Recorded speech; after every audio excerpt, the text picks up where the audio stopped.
এবং আপনারা নারায়ণগঞ্জ শহরে যাতে ভালোভাবে চলতে পারেন সেই ব্যবস্থার জন্য যত কিছু প্রয়োজন চেষ্টা করি। আপনাদের এই যে অনুষ্ঠান আপনারা যে উদ্দেশ্যে আছেন সে সফল হোক। নারায়ণগঞ্জ পুলিশের প্রত্যেকটা সদস্যকে আপনারা পাশে পাবেন। আজকেও আপনাদের অনুষ্ঠান উপলক্ষে আমাদের নারায়ণগঞ্জ পুলিশের ব্যাপক নিরাপত্তা বলয় আছে এবং বিভিন্ন কর্মকর্তা বিভিন্ন জায়গায় এই পার্টিসিপেশন করছে। আমরা যারা রাজনীতি করি আমরা আমাদের ধর্মের না, আমরা শুধু মুসলমানের নয়, আমরা হিন্দু বৌদ্ধ খ্রিস্টানের। এই যে আজকে আপনাদের রথযাত্রা হবে, রথযাত্রা উপলক্ষে টিম হচ্ছে আমরা আমাদের নারায়ণগঞ্জ মহানগর বিএনপির পক্ষ থেকে 8টি ওয়ার্ড এবং 2টি ইউনিয়নে আমরা স্বেচ্ছাসেবক গঠন করে দিয়েছি। এই বরফকলের মাঠ থেকে নিতাইপুর পর্যন্ত প্রতিটি ওয়ার্ডের নেতা কর্মীরা আজকে আপনাদেরকে স্বেচ্ছাশ্রম দিবে এবং আপনাদের নিরাপত্তায় বলে কাজে তারা নিয়োজিত থাকবে।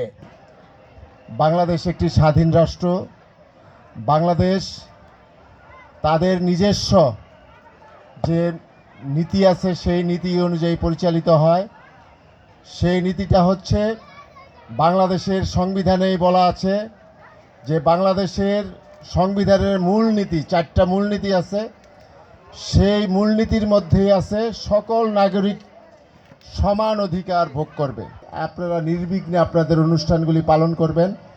এই নির্বিঘ্ন তার জন্য যাতে পালন করতে পারেন তার জন্য আমাদের বর্তমান আপনাদের ভোটে নির্বাচিত মাননীয় প্রধানমন্ত্রী জনাব তারেক রহমান গত 15 দিন আগে আমাদের এমপি মহোদয়কে, আমাকে, আমাদের দলের সবাইকে চিঠি দিয়েছে।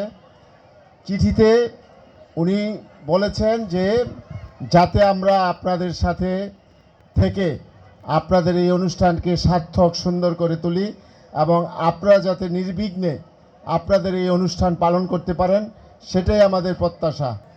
নারায়ণগঞ্জটা আমাদের সবসময় আমাদের সম্প্রীতির একটি বন্ধনে আবদ্ধ আমাদের একটি শহর।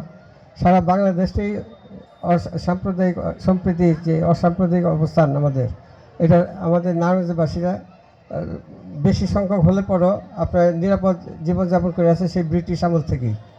আজকে যে রথযাত্রা সেটা ইতিহাস থেকে যেটা বোঝা যায় সেটা হলো রথ বলতে কি বোঝায়। রথটা হলো একটা যানবাহন যার চাকা রয়েছে, যা চলমান চলতে পারে।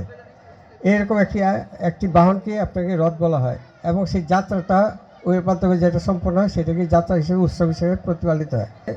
সেই বিষ্ণুর 8ম অবতার শ্রীকৃষ্ণের আজকের এই রথযাত্রা সূচনা উপলক্ষ হয়েছে এইভাবে এবং এটা হয়েছে যাত্রা শুরু হয়েছে আমরা সকলে বিশ্বাস করি।